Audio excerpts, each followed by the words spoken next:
been thinking about this excerpt from Thich Nhat Hanh that I want to read to you, and I really want to talk about it on this podcast because I feel like it's super important. So let me read you this excerpt. Pay attention to the seeds that you water within yourself. The same seeds are all within us. The capacity to love and nurture, the capacity to hate, and the capacity to kill.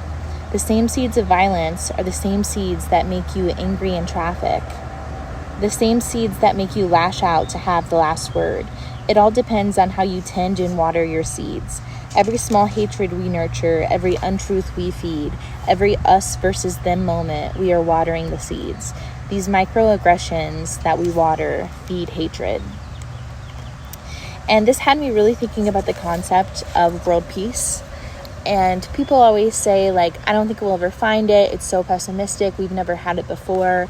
And I think it's a really sad view. But I also get it because if you think about all the things that we're consuming all of the time, it's kind of hard not to get caught up in that aspect of it. So I am going to call this episode Seeds of Love, Seeds of Hate.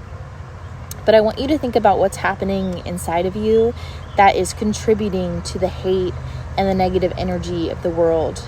How do you respond to the reports on TV talking about killing and war and poverty and the extremities of life that they convey in your own home? It feels really personal.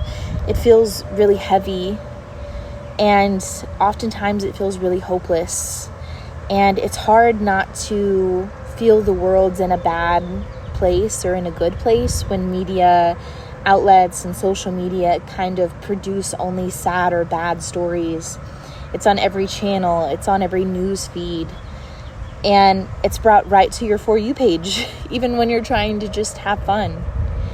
And one of the reasons I deleted Facebook like 10 years ago was because I saw all these unwanted political opinions of people that are not educated, that don't know anything, that are all sort of like pessimistic about the world. And I just couldn't stand to be on there any longer. And one thing I will mention is, like I did with deleting it, it is kind of your responsibility to know what you're consuming and if that's bad for you or if it makes those seeds stronger of hate. So pay attention to what you consume. Consuming is not just about what you eat, but it's about what kind of consumption of social media and things that you're seeing. But I want to talk why it feels so heavy in the moment. And there are two things that happen when we consume this kind of negative information. One, there's your empathy that comes into play. So one thing that comes into play is your empathy, and it's you sort of relating to all of the bad things and feeling bad, which is a beautiful human thing that we should do whenever we see bad things happening to other people. We should feel that empathy for them. The other thing that kind of entangles with your empathy, though, is your ego.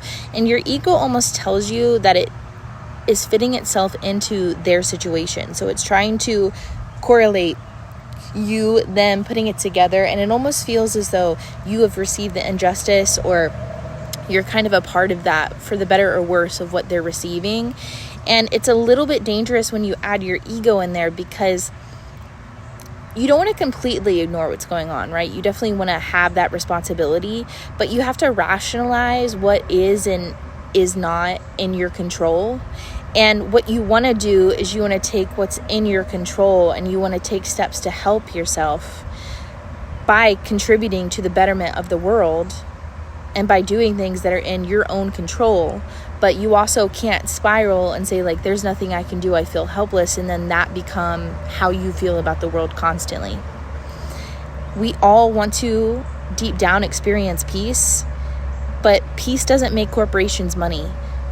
Fear keeps consumerism going. The more that they can make you fear, the more they can make you buy, the more they can make you tune in every single night to all of the bad things because you feel like you need to hear it.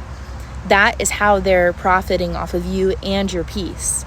And peace is really a grassroots movement. It starts individually, and we could truly change the world just by the way that we react. So when I'm saying, like, do what you can in your control, this is how we get to peace. This is how we get to world peace.